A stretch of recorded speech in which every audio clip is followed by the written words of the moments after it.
My family abandoned me when my industrial tech startup was failing, mocking my struggles for years.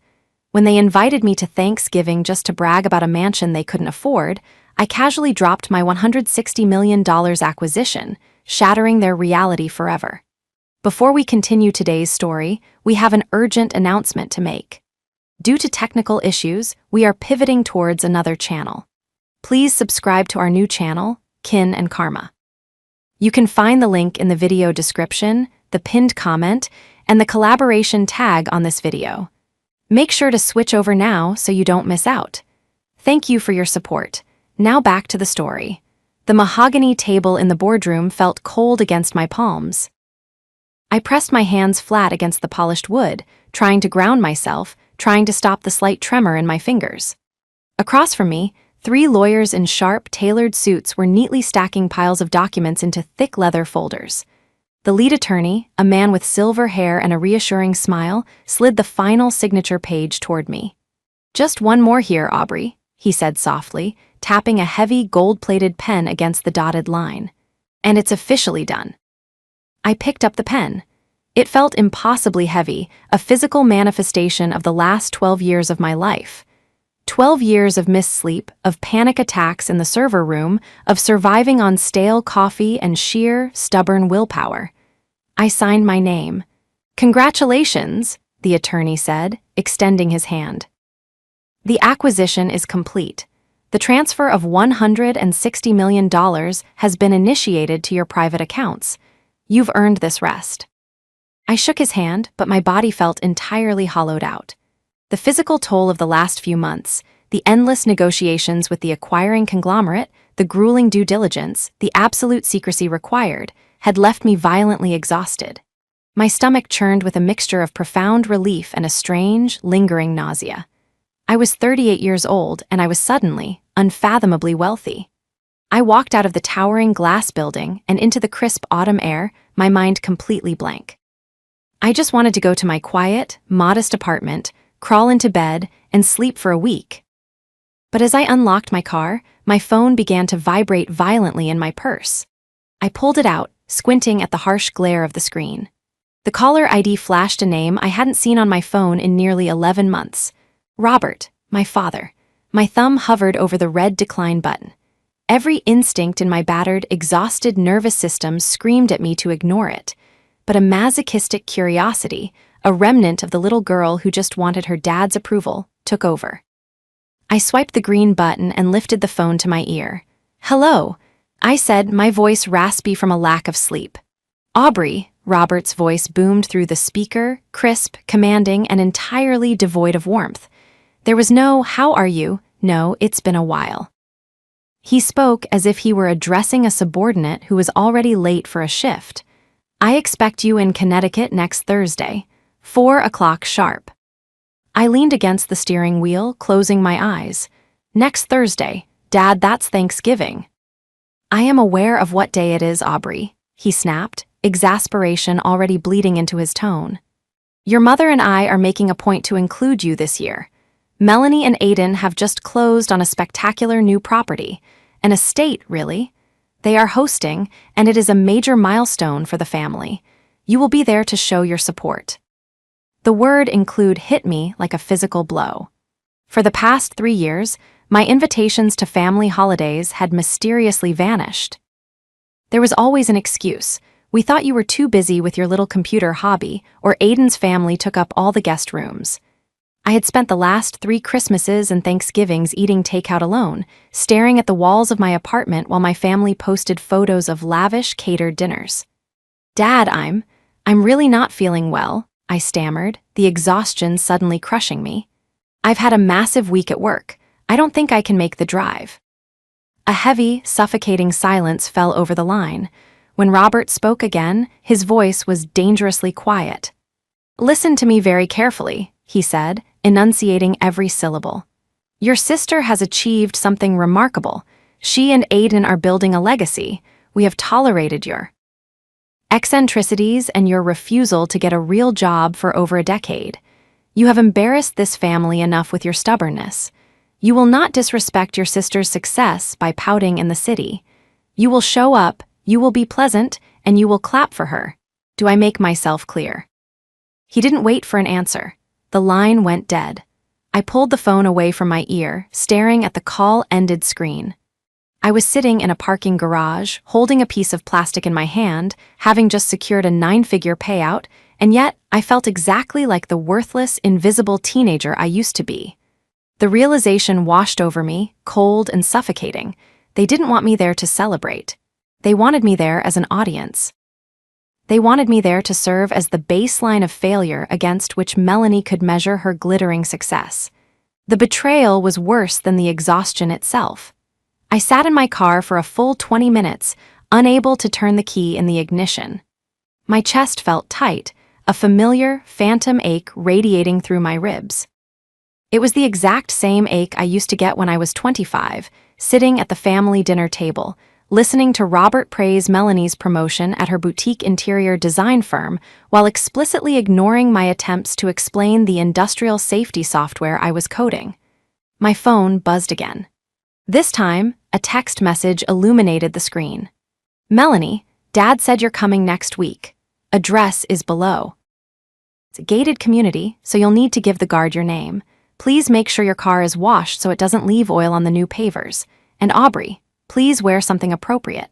No steel-toe boots or whatever it is you wear to those construction sites. We are having the event catered by a Michelin star chef." I stared at the screen, a bitter, humorless laugh escaping my throat. Steel-toe boots. She was referring to the specialized, heavy-duty software integration I had built over the last decade. My company didn't make consumer apps or fun little video games.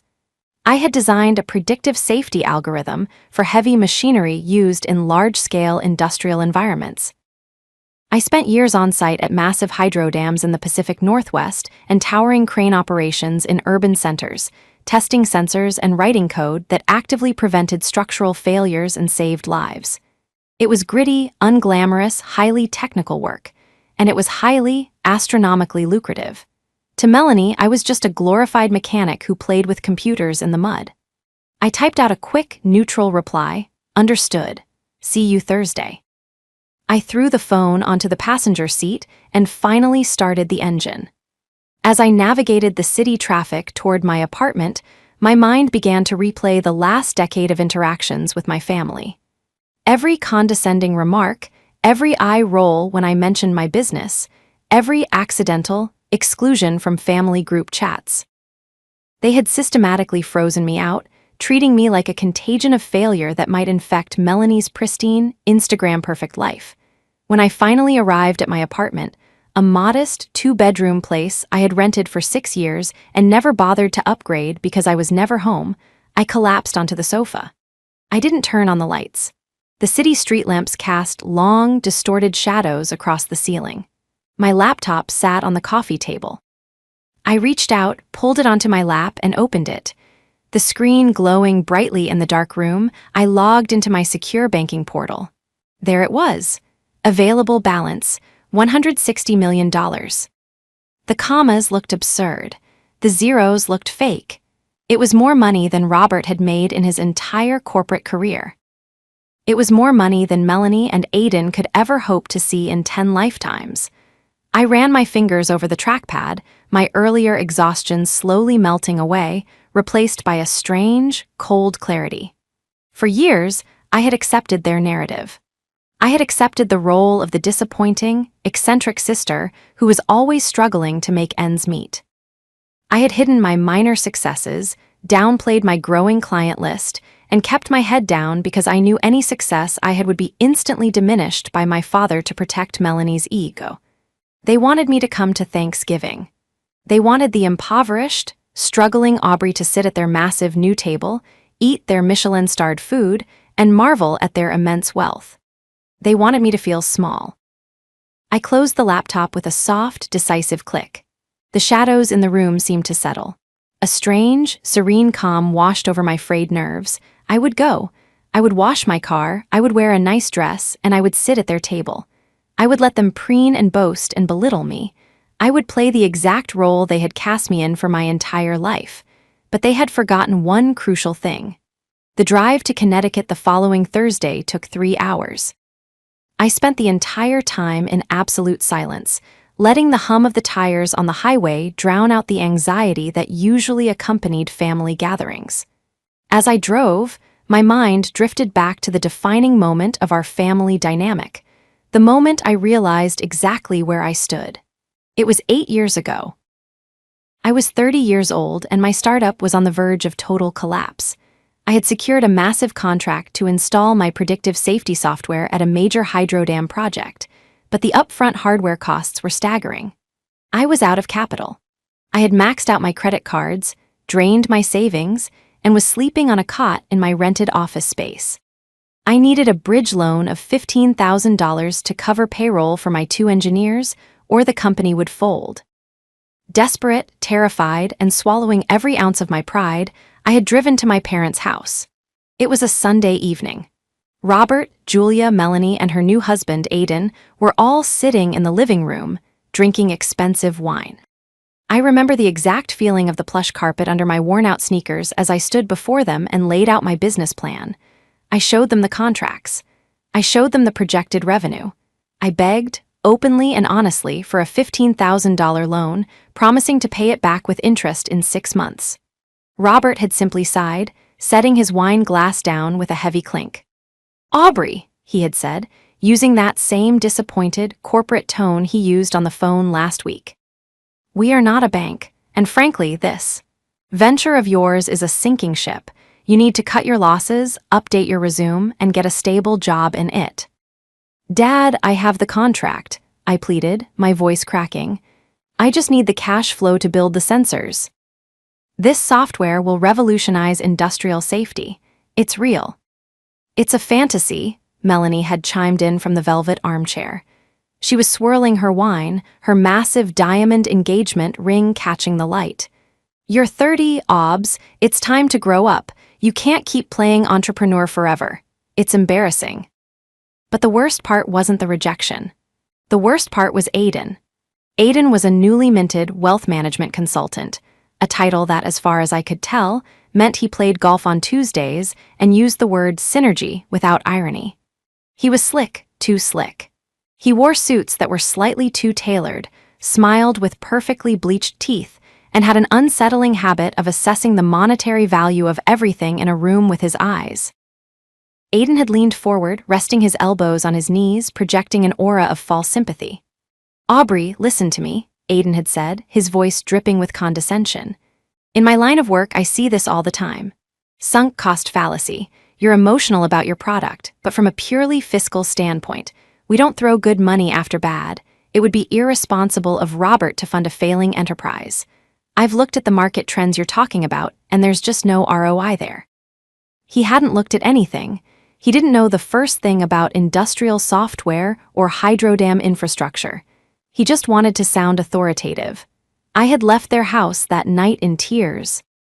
2 weeks later, I found out through an aunt that Robert had gifted Melanie and Aiden $100,000 in cash as a wedding present to help them buy their first luxury condo. I didn't lose my company. I sold my car, moved into a cheaper apartment, took on freelance coding jobs at night, and kept the lights on just long enough to deliver the hydro dam project. It was the catalyst that launched my company into the stratosphere, but I never told them. I let them believe I was just scraping by. Now, 8 years later, I pulled up to the imposing wrought iron gates of the Whispering Pines estate. The guard checked my ID with a skeptical frown at my 5-year-old sedan before waving me through. I drove slowly up the winding, meticulously manicured driveway. The house was monstrous, a sprawling, modern farmhouse monstrosity with massive glass windows and a 4-car garage. It screamed new money, loudly and desperately. As I parked at the far edge of the driveway, taking care not to leak imaginary oil on the pristine pavers, the massive oak front door swung open. Aiden stood in the doorway. He was wearing a cashmere sweater draped over his shoulders, holding a crystal tumbler of amber liquid. He looked older, slightly heavier, but the smug, self-satisfied smirk was exactly the same. He looked down the driveway at me, his eyes quickly scanning my modest car before flicking up to my face. Well, Aiden called out, his voice carrying over the manicured lawn. Look who decided to grace us with her presence. You found the place all right, Aubrey. I know you're not used to being in the zip code. I grabbed my purse, took a deep breath, and stepped out of the car. The trap was set. They just didn't know they were already standing in it. The interior of the house was even more cavernous than the exterior suggested. It smelled of expensive cedar, floor wax, and the heavy, cloying scent of roasting turkey.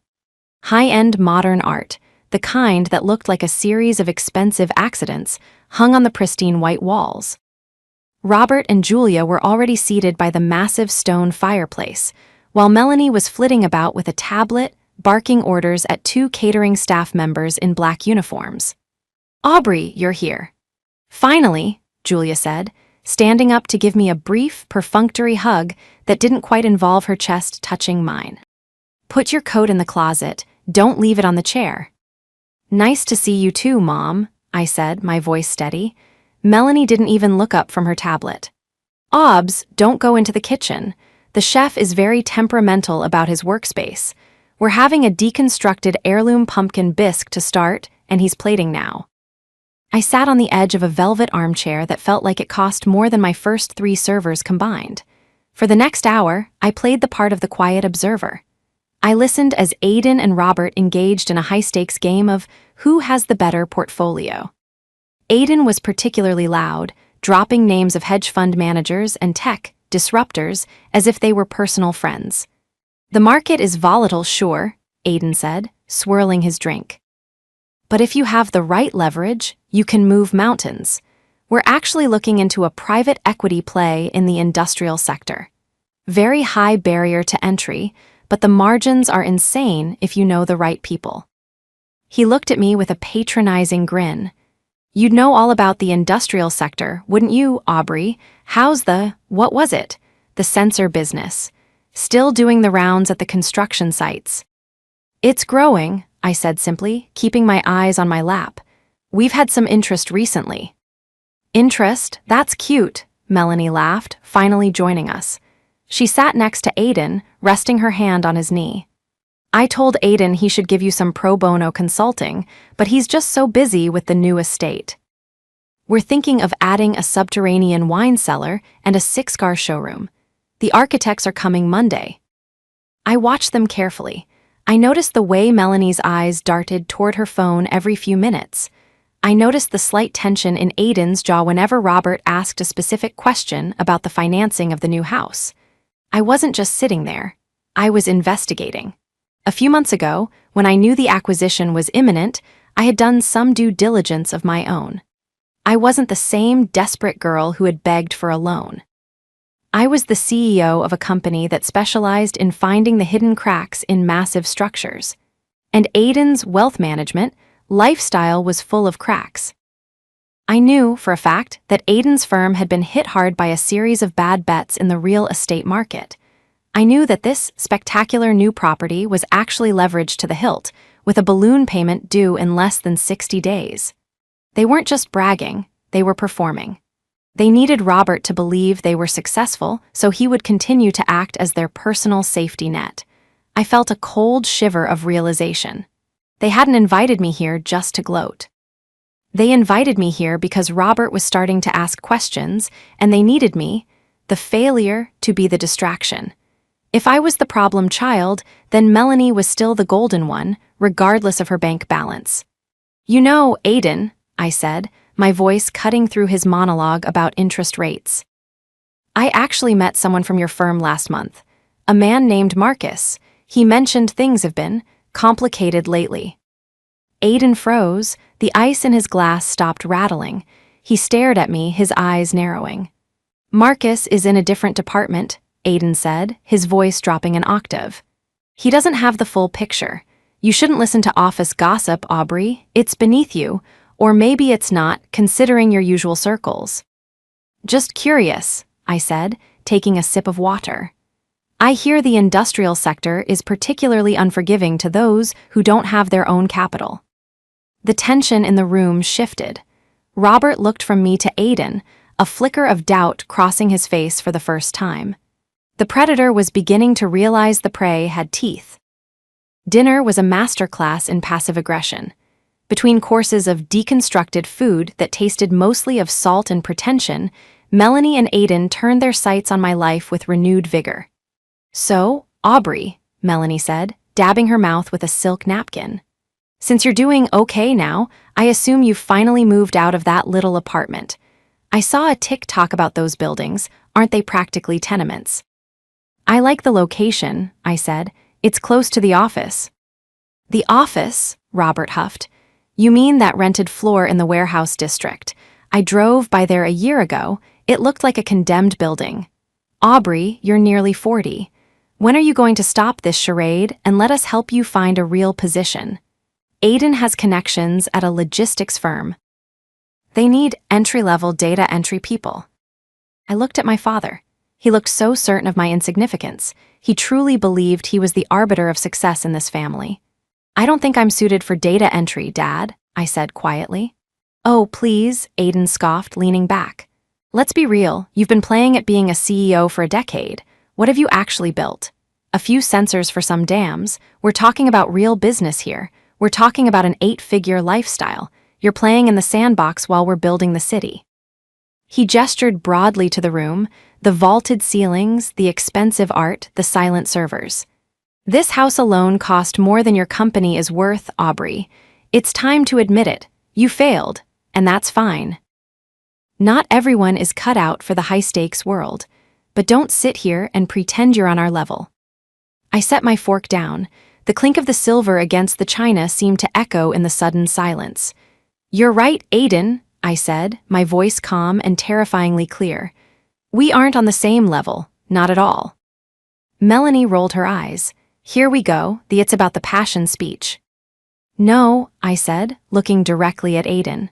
"It's about the numbers. You mentioned private equity in the industrial sector. That's interesting, because the largest acquisition in that sector happened just 3 days ago. A company called Apex Industrial Safety was bought out by the Global Infrastructure Group." Aiden's face went pale, his hand tightened around his wine glass. I heard about that. "A small niche player. Lucky timing, probably." "It wasn't a niche player, Aiden. They held the patents for the entire predictive algorithm used by every major hydroelectric plant in North America. They had a 94% market share in crane sensor integration." I leaned forward, the shadows of the candlelight dancing in my eyes. "The acquisition price was $190 million. After the initial venture debt was cleared and the employee pools were distributed, the founder walked away with $160 million. "How would you know the specifics?" Robert asked, his brow furrowed. "That information wasn't in the press release." "I know," I said, "because I spent the last 72 hours in a boardroom signing the closing documents. I know because the money hit my account yesterday morning. And I know because I'm the founder of Apex." The silence that followed wasn't just quiet, it was a vacuum. It sucked the air out of the room. Melanie's mouth actually fell open. Robert just stared at me, his glass halfway to his lips, frozen like a statue. Aiden was the first to move. He let out a sharp, panicked laugh. That's a good one, Aubrey. Really, you almost had me. But we know who you are. We know you're the girl who couldn't even scrounge up 15 grand for payroll." "I couldn't," I agreed. "Because my family refused to help, so I did it without you. And I kept it from you because I knew that the moment I had anything of value, you'd try to claim it as a family win while still treating me like a loser." I pulled my phone from my purse and slid it across the table toward Robert. On the screen was the bank confirmation. "Transaction successful, $160 million. Robert's hand trembled as he picked up the phone. He looked at the screen, then at me, then back at the screen. His face went through a dozen different emotions: shock, disbelief, greed, and finally, a deep, crushing shame. "Aubrey, I had no idea," Robert stammered, his voice losing its booming authority. "Of course you didn't," I said. "You weren't looking. You were too busy watching Melanie spend the money you gave her." "Now, wait a minute." Melanie shrieked, her voice hitting a glass-shattering pitch. "This is a trick. It has to be a trick. You probably just found a screenshot online. There's no way you're a millionaire." You're Aubrey, you wear boots, you work in the mud. I own the mud now, Melanie, I said coldly. Aiden was sweating. Actual beads of perspiration were forming on his forehead. He looked at the phone in Robert's hand as if it were a ticking bomb.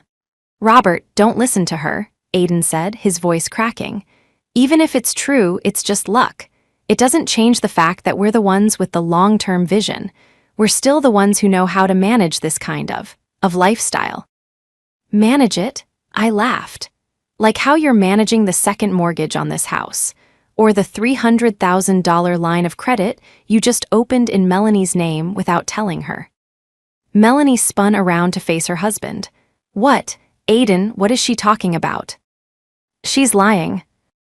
Aiden shouted, standing up so abruptly his chair screeched against the floor. She's trying to sow discord because she's jealous of what we have. I'm not jealous, Aiden. I'm informed, I said. I reached into my purse and pulled out a small, folded piece of paper. When I was preparing for the acquisition, my legal team did a background check on everyone even tangentially related to me. Standard procedure for high-value targets. They found your firm's internal audit. Aiden, you didn't leave your last job for better opportunities. You were asked to resign because of irregularities in your client accounts. I turned to Robert. Dad, the investment you gave them for this house, it's gone. It didn't go into the down payment.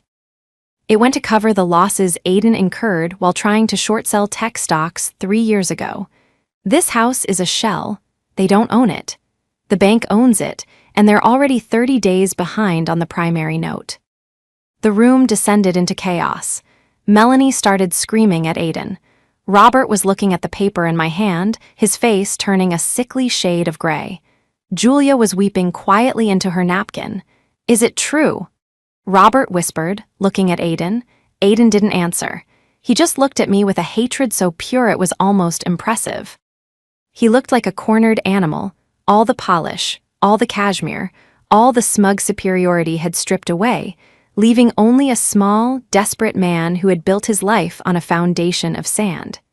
You think you're so much better than us now. Aiden hissed, leaning over the table. You think you can just come in here and blow up our lives. You're still nothing. You're a freak who got lucky with a computer program. I didn't blow up your life, Aiden, I said, standing up.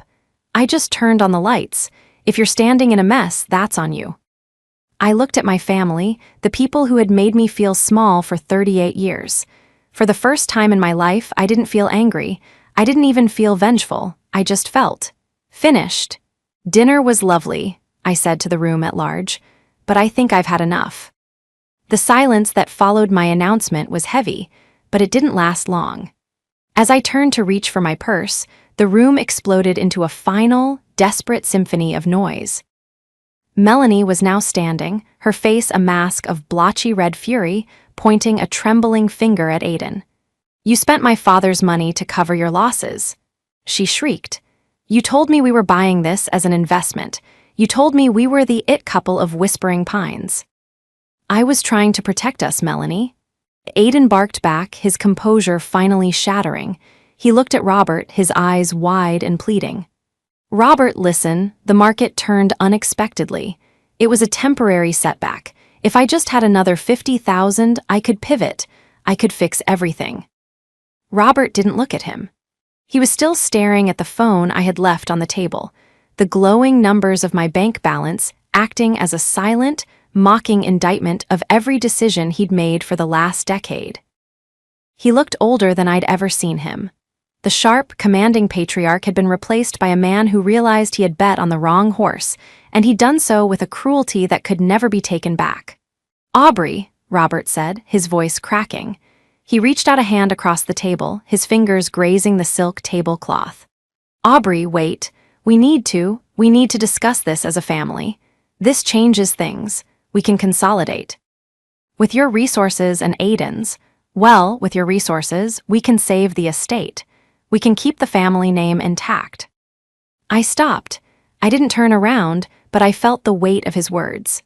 Even now, after everything, his first instinct wasn't to apologize for the years of neglect or the mocking rejections. His first instinct was to consolidate my success into his control, to use my 12 years of blood, sweat, and server room tears to pay for Aiden's fraud and Melanie's vanity. I turned slowly, meeting his gaze. "The family name, Dad. You mean the name you tried to distance yourself from every time I failed. The name you didn't want associated with eccentric software, until that software was worth 9 figures.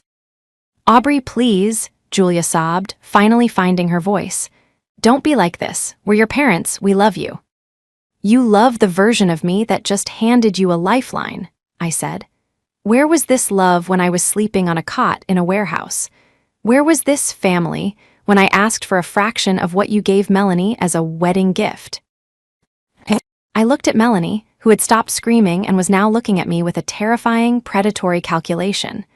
I could see the gears turning in her head, the realization that her loser sister was now the gatekeeper to the life she so desperately wanted to keep.